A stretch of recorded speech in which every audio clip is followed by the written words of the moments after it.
The real benefit of using DragSox to improve kicking is improving kicking skill, not fitness. Coaches love DragSox and swimmers hate DragSox for the same reason. They're really, really hard. And because they're really hard, we tend to associate the benefits of DragSox with the fitness that they develop. However, in this video, I'm going to show you how DragSox are actually extremely effective and even more effective for improving kicking skill in addition to improving kicking fitness. Hi everyone, Andrew here, helping you help your swimmers get faster. The kick is critical in all the strokes in order to help swimmers go faster. If swimmers don't have an effective kick, they're going to be limited in how fast they can go. And if they can't sustain their kick, they're going to really struggle on the back half of their races. DragSox are a really powerful tool for helping improve the kick, and in this video we're going to talk about how you can use DragSox to improve kicking skill as opposed to just improving kicking fitness. So great kicking is a skill. Hard work, especially hard work on the legs, is definitely effective, but hard doesn't make up for bad. So if swimmers are bad kickers in terms of their skill, just continuing to work hard is only going to take them so far. And fast kickers are almost always good kickers. They're skilled at kicking. And while doing a lot of kick sets and just working hard on the legs can help swimmers figure it out, not everyone figures it out, and a lot of swimmers don't figure it out. So we have to help them improve that skill. And kicking is not just an up and down action. It's highly coordinated, it's precise. The kick tends to move from the hips on the up kick, and then it moves from the knees, the hips, and the ankles on the down kick. And so swimmers have to be able to coordinate both of those skills. And they have to do so when the opposite legs are doing opposite things at the same time. It's not particularly simple, and it's no surprise that a lot of swimmers struggle with this skill. So in terms of the leg action itself, the dolphin kick, the butterfly kick, the freestyle kick, and the backstroke kick all operate in a similar way. So what happens is the leg recovers straight, you see that? And then when the leg reverses, it goes hips, and then knees, and then ankles.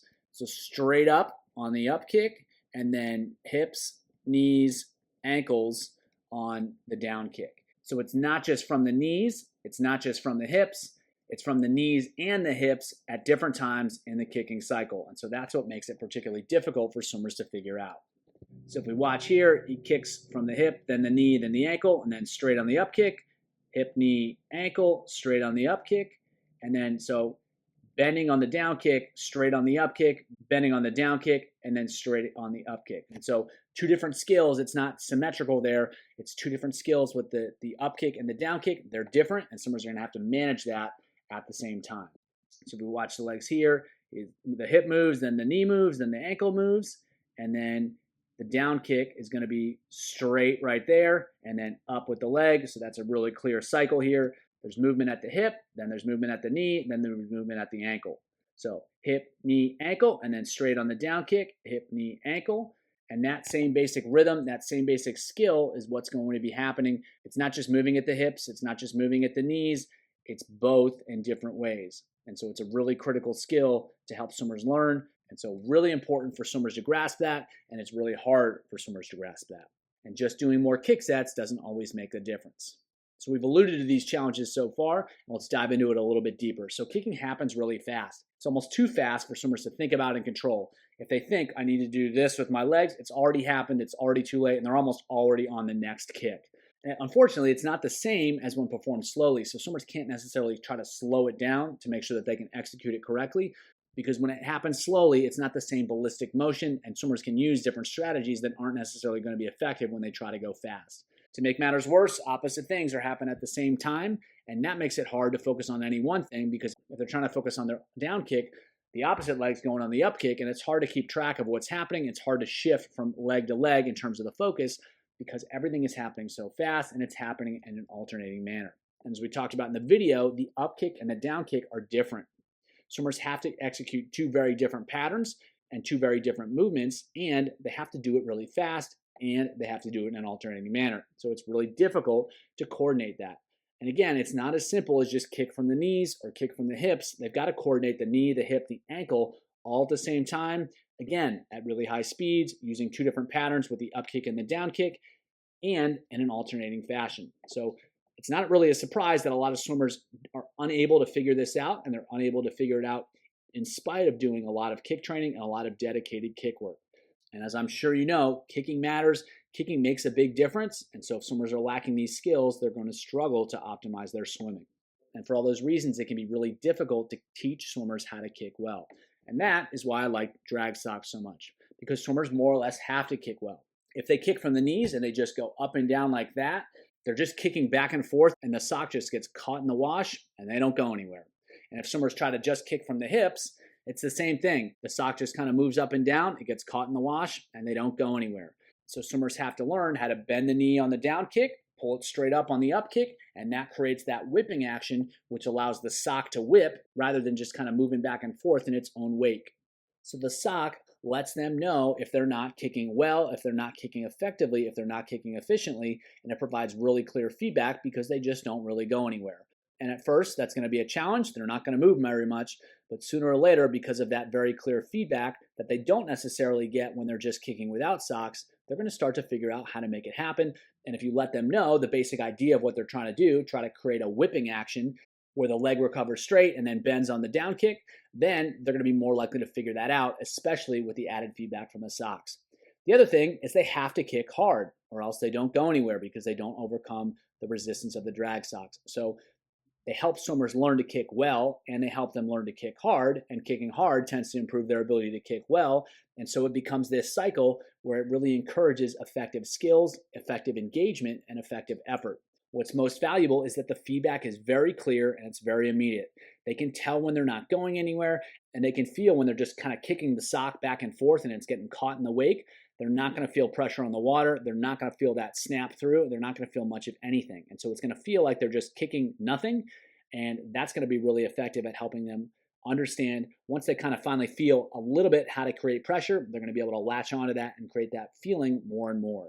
And so the DragSox really turn up the pressure. They encourage more effective kicking and they encourage harder kicking. And so if you want swimmers to improve their skills and you want them to engage in their kicking, this is a whole lot more effective than trying to tell them exactly how to kick or just trying to keep telling them to kick harder and harder. The DragSox does a lot of the coaching for you, and that's why it's so effective at improving kicking. And while it is a resistance training tool, if you use the really light socks or you make your own that are really, really small, you can use it with younger swimmers in really small doses. Because if you keep the volume low and you keep the intensity controlled, it's not going to overload them. However, it is going to expose them to the skill of it and allow them to develop that skill, even if they're doing it in small amounts with really low resistance, because the principle is the same. It can help them improve their skill and set them up to be more effective kickers later. And when they do even more DragSox work, they can become even more effective. So how do you make this work really well? One, you can vary the speed, so you can have them sprint, you can have them go strong efforts, you can have them even go some longer efforts. You can kick in various positions, so if you have them kick on the back, on the side, on the stomach, lots of different ways. That's going to improve their kicking. It's going to help them learn how to kick in different positions and be effective in different positions.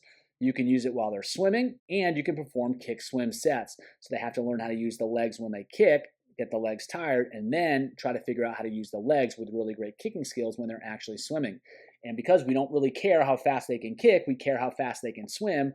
Learning how to kick effectively when they're swimming is the ultimate goal. And so by doing kick swim stuff with the DragSox, we can get even more out of those type of sets and better set swimmers up to be able to effectively kick while they swim.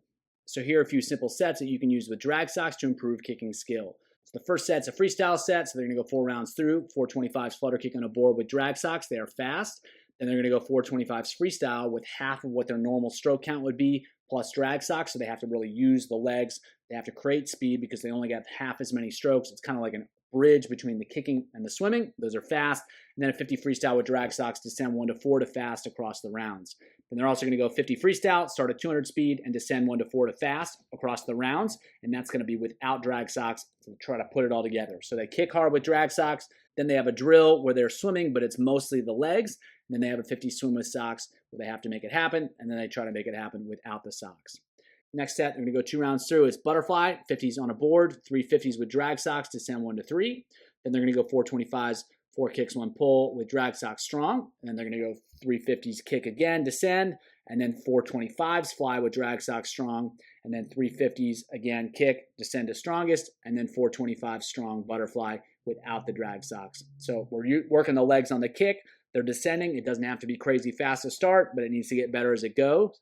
And then we're going to go with the DragSox 4 kicks, 1 pull. So it's kind of a kicking drill where they're still swimming. Then they're going to go 25 butterfly with DragSox. And again, that's just swimming, but it's going to be overloaded with the legs because of the socks. And then we'll finish with the 25s butterfly where they try to put it all together. Then for an underwater set, they're going to go 4 times 10 on, 20 off vertical kick with DragSox. Again, really trying to get that whipping action, but now doing it vertically with some underwater kicking. Then they're going to go 2 20s fast swim with DragSox, 8 kicks underwater, and then 2 20s fast swim without DragSox, 10 kicks underwater. So a lot of ways to challenge the skills. And because we're using DragSox, we're encouraging a more effective kicking action. We're encouraging a more effective whipping action of the kick. That's going to help swimmers develop their skill, and that's going to help them develop the ability to execute their skills at higher intensities and maintain those intensities for longer periods of time. If you want to learn more about another strategy to improve swimming skill with DragSox that you might not have considered, check out the video below.